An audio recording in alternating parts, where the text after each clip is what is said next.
കൊടും ചൂടിൽ ഗൾഫ് രാജ്യങ്ങൾ ചുട്ടുപൊള്ളുകയാണ്. ഭൂമിയിൽ രേഖപ്പെടുത്തിയതിൽ വെച്ച് ഏറ്റവും ഉയർന്ന താപനിലയിലേക്കാണ് കുവൈറ്റ് നീങ്ങുന്നത്. 100 വർഷങ്ങൾക്കിടയിൽ ഭൂമിയിൽ അനുഭവപ്പെട്ട ഏറ്റവും വലിയ ചൂട് കുവൈറ്റിൽ അനുഭവപ്പെട്ടു കഴിഞ്ഞു. 54 ഡിഗ്രി സെൽഷ്യസ് ആണ് കഴിഞ്ഞ ദിവസം കുവൈറ്റിൽ രേഖപ്പെടുത്തിയ താപനില. കുവൈറ്റിലെ മിട്രിബായിലാണ് റെക്കോർഡ് ചൂട് രേഖപ്പെടുത്തിയത്. റെക്കോർഡ് ചൂടിനെ ചരിത്ര ദിനമെന്നാണ് ശാസ്ത്രലോകം വിശേഷിപ്പിക്കുന്നത്.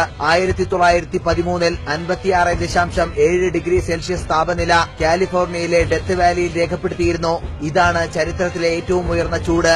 കാര്യങ്ങളുടെ പോക്ക് ഇങ്ങനെയാണെങ്കിൽ വരും ദിവസങ്ങളിൽ കുവൈറ്റ് ഡെത്ത് വാലിയെ മറികടന്നേക്കും. ഗൾഫ് രാജ്യങ്ങളിലെല്ലാം അസഹനീയമായ ചൂടാണ് അനുഭവപ്പെടുന്നത്. ഇറാഖിലെ താപനില 53 ഡിഗ്രിക്ക് മുകളിലാണ്. ഇറാഖിലെ പുരാതന നഗരമായ ബസ്രയിലാണ് റെക്കോർഡ് താപനില. സൌദിയിലാകട്ടെ വീടിന് തീപിടിക്കാനുള്ള സാധ്യതയുണ്ടെന്ന മുന്നറിയിപ്പുകൾ നൽകിക്കഴിഞ്ഞു. ചൂട് ഈ വിധം തുടർന്നാൽ വരും നാളുകളിൽ ഈ രാജ്യങ്ങളെ കാത്തിരിക്കുന്നത് വൻ ദുരന്തമായിരിക്കും. ഡൗൺലോഡ് ചെയ്യാം news mobile app Google play, apple store വഴി.